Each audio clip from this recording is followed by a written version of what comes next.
Here I am, back with a quick update on my research progress and what I've been doing to prepare for my upcoming visit to Japan. It's getting close now, only a week until I go, so it seems more real and more imminent. If I can take a step back though, from the present, it's worth casting my mind back to when I was first thinking about my research activities this year. I was reasonably confident, if not absolutely certain, that I would be able to take a year's sabbatical, and I wanted to make sure I used the time constructively, using it for both completing projects which I'd started but not finished, and also starting new ones. I also wanted to get back to Japan, and, if possible, for longer than my usual short trips of a couple of weeks, although at the time I was planning this, it still wasn't certain what the impact of the pandemic might be. But I decided to work on the assumption that by the time I wanted to go, the borders will be more open than they had been, and I will be able to get into the country and stay. So, the first thing I needed to do was think of a project to occupy my time. Something which I needed to be in Japan in order to do. This wasn't too difficult because I already had one in mind, writing a book on poetry contests, utawase, something which I've been wanting to do ever since I finished my translation of the poetry contest in 600 rounds. Playing devil's advocate, you might ask why I needed to be in Japan to work on a project like that. After all, most utawase texts are available in modern printed editions and online, and in the 21st century, so is secondary literature, that is, books and articles written by scholars about poetry contests.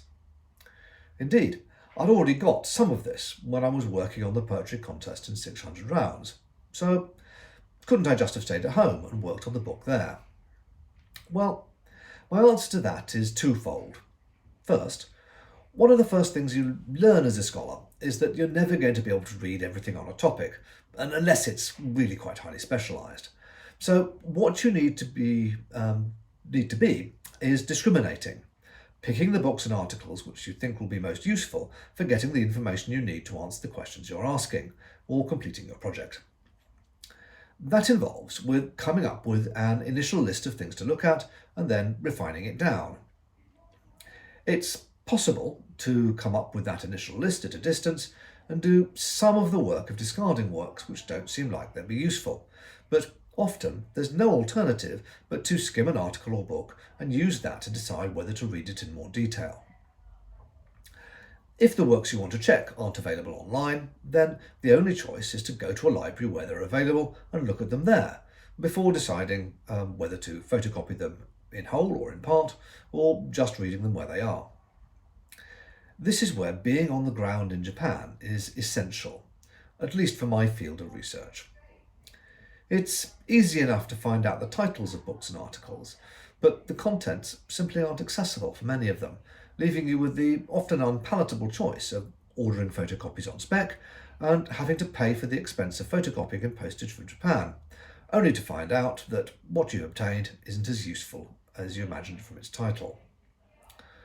Of course, there are university libraries outside of Japan which take at least some of the journals or have some of the books that I might want to read, but getting to them would require lengthy train travel, possibly staying for several days in order to read material they won't loan out, and you still run the risk of a wasted journey if the stuff turns out not to be what you were looking for. It's much more efficient, in fact, to be in Tokyo, where everything I might want is available at a couple of major libraries, which can be walked to if you stay in the right place, or are just a short metro ride away. You can check the contents of works quickly, and be sure that you're just getting the ones that you really need to read. But beyond that, there's also the advantage of being in a real physical library, in that one may come across works by accident, simply because you pick them up off the shelves and glance at them because they were near the book you were looking for. This is something which, for all their ease of use and access, online sources are not that good at, and a reason why I hope the demise of the real library will be indefinitely delayed. In any case, getting back to my project, it was fairly easy to justify needing to spend time in Japan in order to get access to literature, not only in libraries. What happens, you may ask, if you find a book in a library which looks to be so useful that you actually want to buy a copy for yourself? Well, obviously, if the book is a recent one, you can order a copy from, for example, Japanese Amazon and get hold of it that way. But what if it's an older book? And old in academic terms doesn't necessarily mean that long ago, because academic books tend to have small print runs and thus go out of print quite quickly. Well, this is where Japan's thriving second-hand book trade comes in. There are hundreds of such shops throughout Japan, with a large concentration of them in a part of Tokyo called Jimbocho, where you can find almost anything you might want. To make things even easier, Japan's second-hand booksellers have got together and have a website which enables you to search their stock and order from them online, but many don't ship books overseas. You can see their point, to some extent, as there are relatively few Japanese readers outside of Japan, and even fewer who are interested in specialised academic texts, so it's simply not economic for them to have to jump through the additional hoops of sending material abroad. For a scholar like me, though, being able to browse and order from Japan's second-hand bookshops is pretty much worth the cost of the trip on its own. Added to which, if you're a good customer, then you'll occasionally get a bit of sabisu from the bookshop owner. Sabisu, which, as you may have guessed, derives from the English word service, is a Japanese term meaning something extra a shop or restaurant does for you as a way of expressing their thanks for your patronage. In this case, I was buying a 10-volume collection from a particular bookshop, which the owner had kindly sent his young assistant off to dig out of the shop storage room. While we were waiting for him to come back, I was browsing the shelves and found a dictionary I thought would be useful, and so added that to the pile when the assistant came back. The owner looked at it and grunted, then pulled out another copy of the same dictionary from the shelf behind him and said, "This is in better condition. Have it as sabisu." I didn't need to be told twice and thanked him profusely. It's experiences like this which make visiting smaller Japanese shops a joy, although, of course, one needs to be able to speak Japanese to really benefit. I seem to have gone off on a bit of a tangent from my topic. Sorry. Getting back to my project, in order to do it properly and give a complete picture, I felt I needed to think about the utawase as being about more than just text. That is, they are more than just the poetry and the criticism that emerged from them. First, many were also events that took place in locations which were recorded. Of course, over the centuries, many of those locations, buildings in particular, have vanished, but not all have. And I want to explore this aspect of the context too, in a strand which I might term uta-awase and spectacle. As part of this, I want to explore and document surviving locations and other connected material objects associated with poetic activities. The best place to find such things, of course, is Japan, although there are also objects held in the collections of many famous museums around the world too. A further area which interests me is how the legacy of utawase has survived into modern Japan. Sadly, contests as they used to be conducted no longer are, but there is a tradition of the public performance of waka at utakai, poetry meets, and some recreations of waka-focused events, as a way of, well, that's what the research is intended to find out. So, another one of my aims is to interview people involved in the organisation of, or who participate in these types of events, and find out why they do it. Of course, it would also be ideal to observe some of these events too, to see how they're conducted for myself, and create a record. For both of those aims, Japan is the place to carry them out most effectively.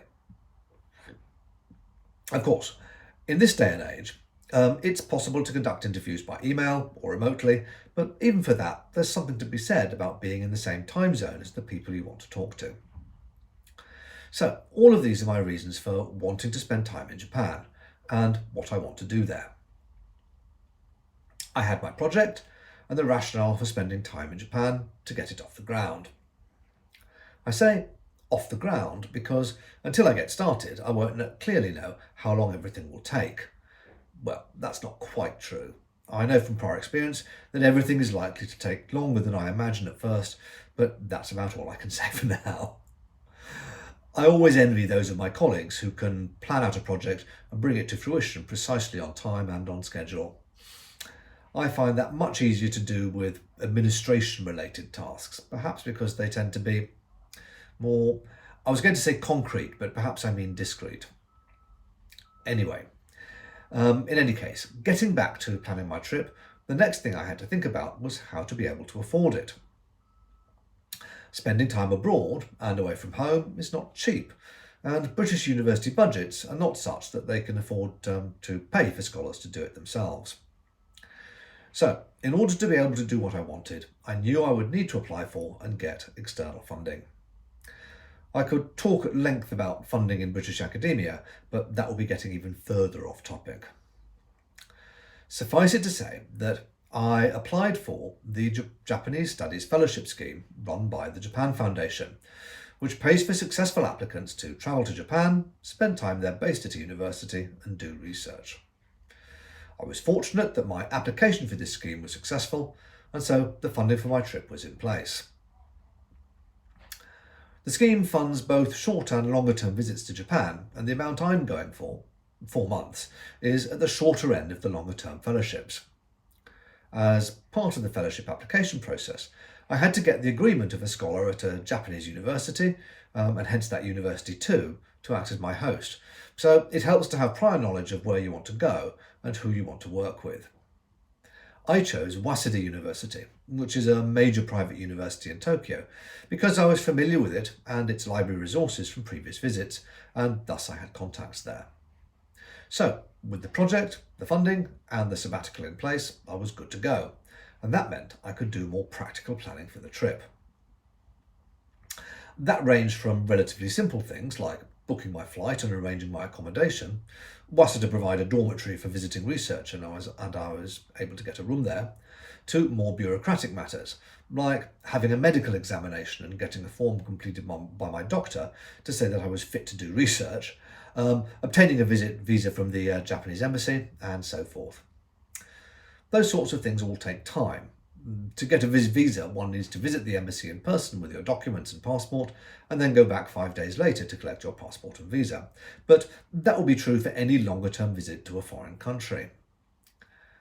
More specifically, connected to the research I wanted to do, and something which required more mental energy, was the matter of research ethics. It's very important, if you're doing research involving people in any way, that what you do is ethical. That means that when you're planning the research, you need to think about how you are going to protect anyone involved from harm. This is obviously crucial in medical and scientific research, where you're asking people to test new drugs and so forth, but even in humanities and social science research, it's of vital importance. This is a big topic, and I don't have time to do it justice here, but put simply, if you're planning research involving human subjects, you need to do several things. First, you need to be able to show that the type of research you're doing is appropriate for the question you're trying to answer, and you're not collecting more information from people than you need. So, for example, if your question is, do men or women like cornflakes more? Then you could get an answer to that by doing an anonymous internet survey, and you'd only need to ask 2 questions. Are you a man or a woman? And do you like cornflakes? You'd get pretty crude results, but then it's a pretty crude question. It wouldn't be ethical, though, for that research to ask your informants to give you their names, locations, employment status, and so forth. It would be intrusive and mean you're collecting more information than you need to.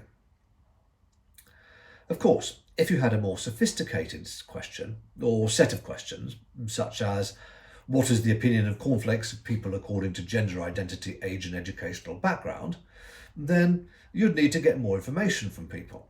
So you could analyse it, but you still wouldn't need to ask them their names or where they lived, for example.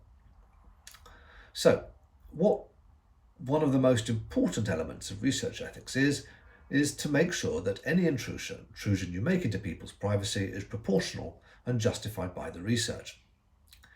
Second, you need to be able to show that you have done your best to envisage if the research could cause any harm to your participants and that you've done your best to mitigate this. In medical research, that will be doing things like showing that your new drug is as safe as you can possibly make it. But in my type of research, generally it's more about whether getting involved with your research could put people at risk of reprisals from others, or even cause psychological distress by the questions you're asking.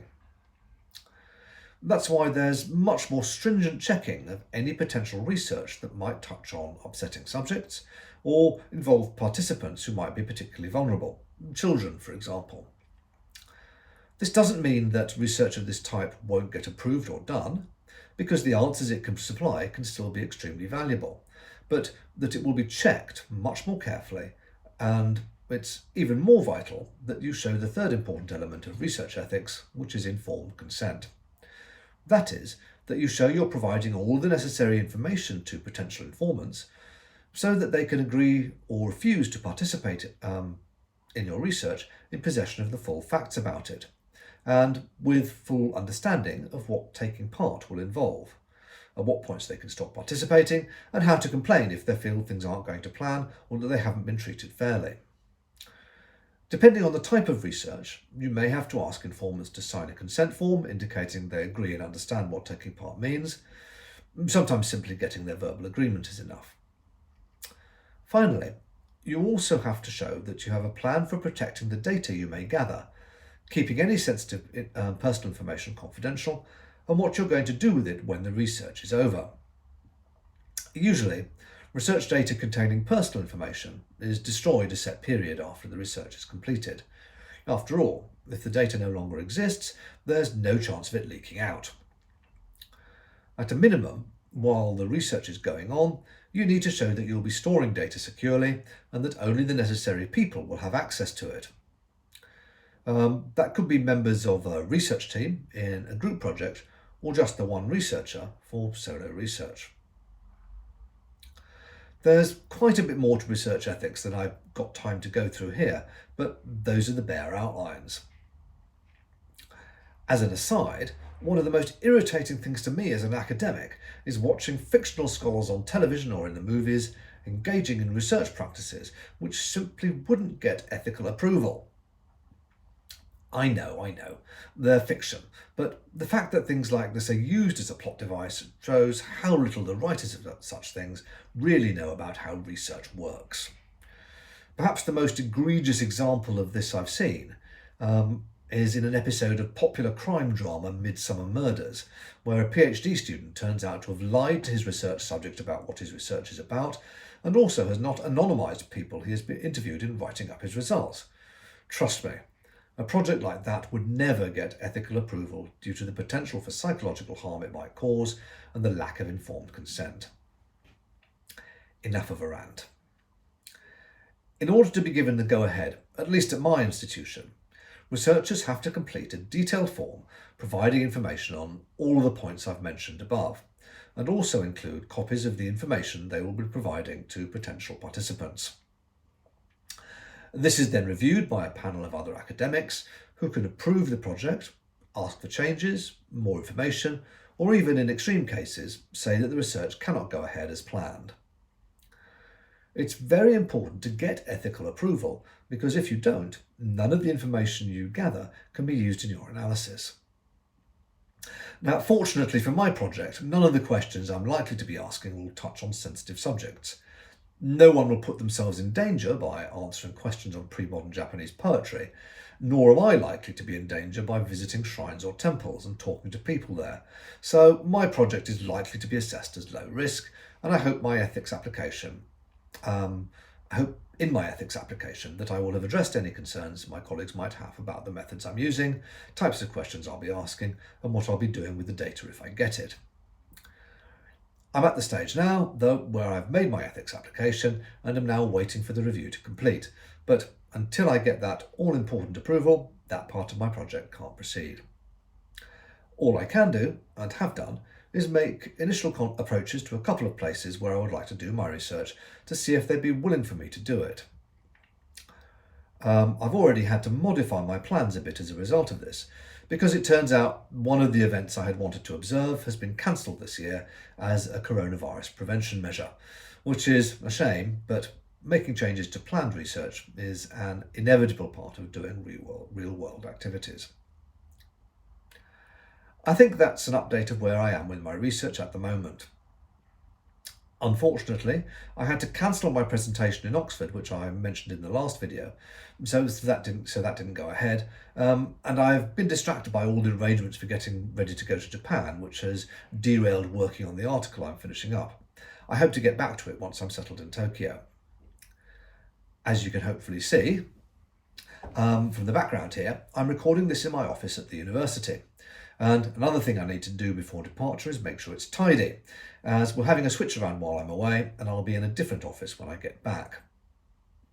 Unfortunately, all the moving of books and so forth is being done for me, so there should be very little inconvenience. I just need to make sure everything is in the right place. That's about it for this video. The next one will be on settling into Tokyo and getting started on the research there. As always, subscribe to the channel for more updates and put any questions in the comments. See you next time.